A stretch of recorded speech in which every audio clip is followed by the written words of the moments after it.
Cease fire तोड़ा है। पाक सेना की चौकियों से एलओसी पर फायरिंग की जा रही है। एलओसी से सटे कुपवाड़ा और अखनूर में गोलीबारी देखी गई। भारतीय सेना यहां पर लगातार मुंहतोड़ जवाब देती हुई नजर आ रही है। कई दिनों से लगातार पाकिस्तान इनिशिएट करके यहां पर लगातार सीज फायर का वायलेशन कर रहा है। हालांकि भारतीय सेना के जवान यहां पर लगातार मुंहतोड़ फायरिंग करते हुए भी नजर आ रहे हैं। 9वां दिन जब पाकिस्तान ने सीज फायर का उल्लंघन किया है। कई चौकियां हैं पाकिस्तानी सेना की जहां पर एलओसी पर फायरिंग की जा रही है। एलओसी के अलावा अंतर्राष्ट्रीय बॉर्डर पर भी लगातार फायरिंग देखी गई। आसपास रहने वाले लोग खासा डरे हुए हैं। जिस तरीके की तनाव की स्थिति वहां पर बनी हुई है, बौखलाहट पाकिस्तान की साफ देखी जा सकती है। जिस तरीके से 9 दिन हो गए हैं जब लगातार पाकिस्तान सीज फायर को वायलेट किया जा रहा है। चौकियों पर गोलियां बरसा रहा है। हालांकि मुंह तोड़ जवाब भारतीय सेना के जवान यहां पर दे रहे हैं फायर करके। और ऐसे में आपको बताएं कि अब पीएम मोदी की तरफ से सेना को और सुरक्षा बलों को फ्री हैंड भी दे दिया गया है, यानी कि खुली छूट दे दी गई है किसी भी तरह एक्शन लेने के लिए। उसी के बाद से लगातार रिटेलिएशन के साथ ही यहां पर मुंह तोड़ जवाब भी भारतीय सेना के जवान पाकिस्तानी सैनिकों को देते हुए नजर आ रहे हैं।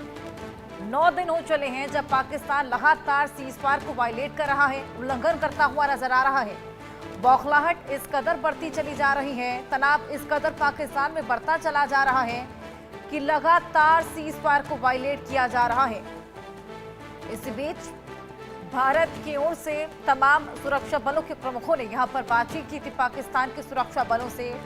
जब 2 टूक यहां पर कहा गया था कि सीज फायर का वायलेशन उसको रोक दिया जाए, लेकिन उसके बावजूद कोई असर पाकिस्तान पर देखने को नहीं मिला।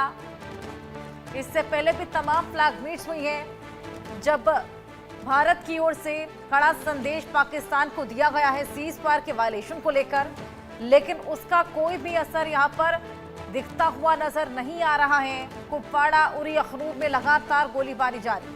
तमाम लोग जो कि आसपास वहां पर रहते हैं सीमावर्ती इलाकों में, उन्होंने अपने अपने बंकरों की सफाई करना भी शुरू कर दिया है। खौफजदा है वहां के लोग, जिस तरीके से लगातार वहां पर फायरिंग देखने को मिल रही है।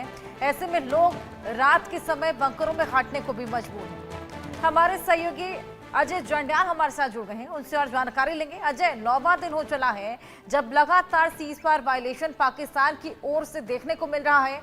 क्या चाहता है आखिर पाकिस्तान? देखिए अर्चा, मैं आपको बता दूं कि अगर 9 दिनों की बात करें तो 9 दिनों में पाकिस्तान की तरफ से जो युद्ध विराम के उल्लंघन किए गए हैं उनकी संख्या लगभग 30 हो जाती है। हर रोज पाकिस्तान की तरफ से लगभग 3 से 4 लोकेशन पर सीजफायर वायलेशन किया जाता है। आज भी आप देखें, उड़ी, पहलगाम, कुपवाड़ा और Akhnoor sector line of control का जो इलाका है वहां पर पाकिस्तान की तरफ से फायरिंग करके कहीं ना कहीं एक बार फिर से सेना के चौकियों को निशाना बनाने का प्रयास किया गया है, जिसको आप मुंहतोड़ जवाब भारतीय सेना ने दिया है। मगर पाकिस्तान की ये हरकत जो है वो जिस तरीके से हो रही है वो साफ दिखाता है कि पाकिस्तान में बौखलाहट है और पाकिस्तान बार बार यहाँ पर सेना की चौकियों को निशाना बनाकर उस बौखलाहट को दिखाने का प्रयास कर रहा है। और अगर पाकिस्तान इस तरह की हरकतें करेगा तो शांति की उम्मीद पाकिस्तान कैसे कर सकता है, और शांति की जो है वो सेना बनाए नहीं रखेगी और सेना भी पूरे तरीके से पाकिस्तान की फायरिंग का मुंहतोड़ जवाब देगी और वो दे रही है। बिल्कुल अजय, लगातार यहाँ पर मुंहतोड़ जवाब भी दिया जा रहा है। ऐसे में आसपास जो लोग रहते हैं सीमावर्ती इलाकों में, वो भी खासा डरे हुए हैं। उनकी सेफ्टी को इंश्योर करने के लिए क्या कुछ किया जा रहा है? देखिए बिल्कुल आपको बता दूं कि सरकार की तरफ से पाकिस्तान की हरकतों को देखते हुए 2014 के बाद एक बड़ा फैसला लिया गया कि तमाम एलओसी के इलाके और अंतर्राष्ट्रीय सीमा के इलाके जो जम्मू कश्मीर के हैं वहां पर बंकर्स बनाए गए। दरअसल पाकिस्तान जब भी फायरिंग करता था, पाकिस्तान की तरफ से पाकिस्तानी सेना जो है वो सिविलियन इलाकों को टारगेट करती थी, स्कूलों को टारगेट करती थी, जिसमें कई लोगों की जान चली गई। ऐसे में प्रशासन की तरफ से, सरकार की तरफ से, केंद्र सरकार की तरफ से जो है यहाँ पर बंकर बनाने शुरू किए गए। हजारों की संख्या में कम्युनिटी और इंडिविजुअल बंकर जो है लोगों को घरों के भीतर, गांव के भीतर और स्कूलों के भीतर जो है वो बनाए गए।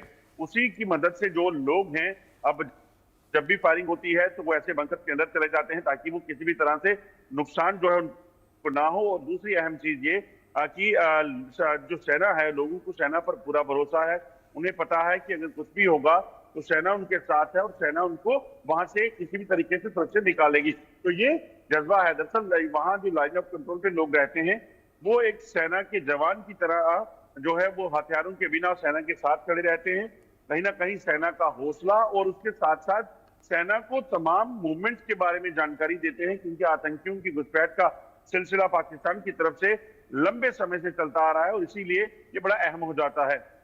बिल्कुल अजय, खासा सपोर्ट यहाँ पर तमाम लोग अपना सेना के साथ दिखाते हुए नजर आते हैं। आपके पास वापस लौटूंगी एक और बड़ी खबर दर्शकों के लिए। पहलगाम हमले के बाद